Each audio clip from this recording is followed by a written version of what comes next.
So today's project is going to require a piece of wood, in this case a piece of red oak, pattern,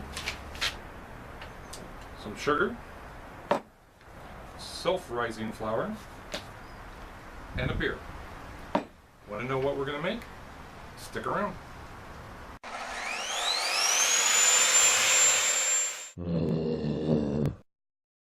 To start off with, what I've done is I've drawn out a pattern of what I want to cut out, and we're going to go 12 inches front to back, and then with a 6-inch handle down here at the back.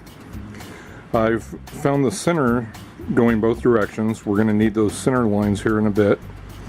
Then you can take something round, and I used this, round off the corners, and then also rounded these off, and I know you can't see it, well, slide it down, and I've rounded off this end. Now for the center two lines, the reason I'm going to need those is I've taken the pattern, I've cut it out, I've folded it in half, creased it down, folded it in half this way, creased it down, so I have the creases to be able to line up so I can center it on the piece. And when I cut things out on the scroll saw, I prefer to do the inner parts before I do the outer parts. So what I'm going to do is I'm going to go ahead and go through and drill the pilot holes we're going to need.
Good idea. Before I sand it down, I'm going to round over everything on the router.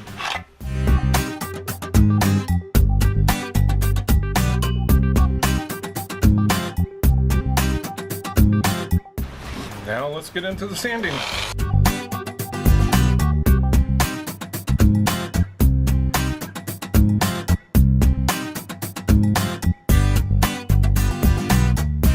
The last part we need to do to our board here is put some conditioner or whatever finish you want to put. Now this one calls for 3 coats, and you rub it in, let it sit for about 20 minutes, and then buff it out. Now this is going to be the 3rd coat. I'm just going to rub it in. It says to go with the grain. Yeah, I read the instructions.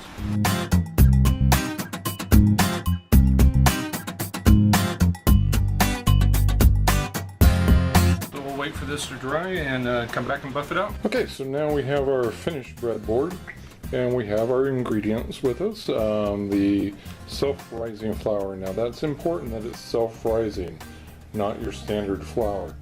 We got our measuring cups, measuring spoons, loaf pan, mixing bowl, some cooking spray, a beer, and some sugar. As I spin around really quick, we want to preheat the oven to 350 degrees. Okay, first step, we're going to take 3 cups of this flour.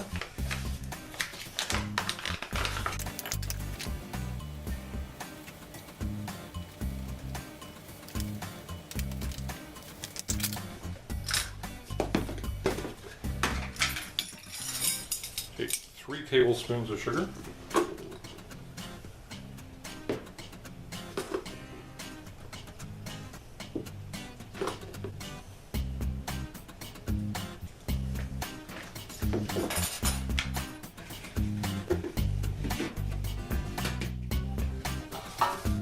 Take the cooking spray and spray it inside the pan.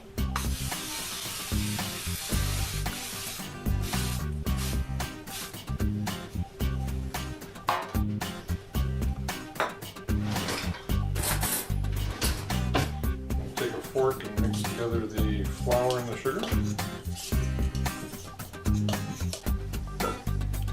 And we're going to take our beer. Now I let it go to room temperature. Pour part of it in there.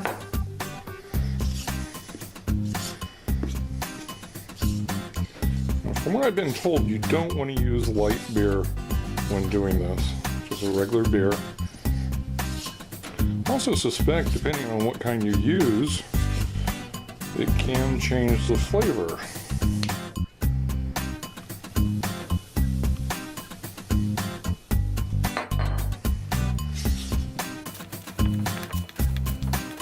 And it does smell good.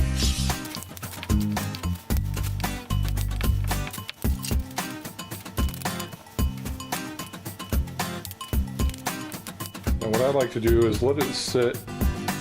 It's not going to rise like a normal bread, but I'm going to let it sit while the oven's preheating.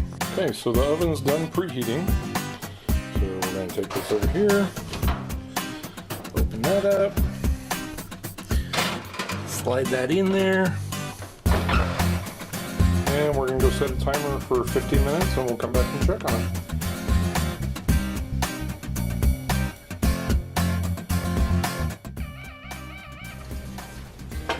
Let's go ahead and get this out of the oven.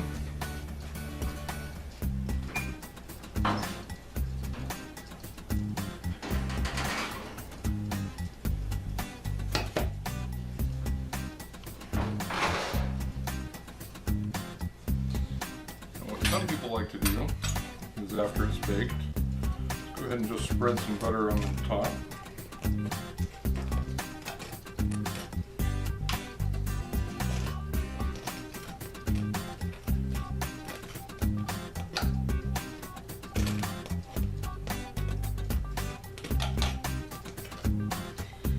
We're going to have to let it cool down for a bit.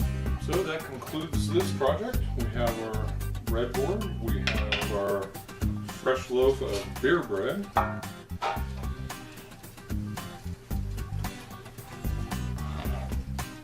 Hope you've enjoyed it, and please make sure to hit subscribe, like, and share with your friends, and give it a shot.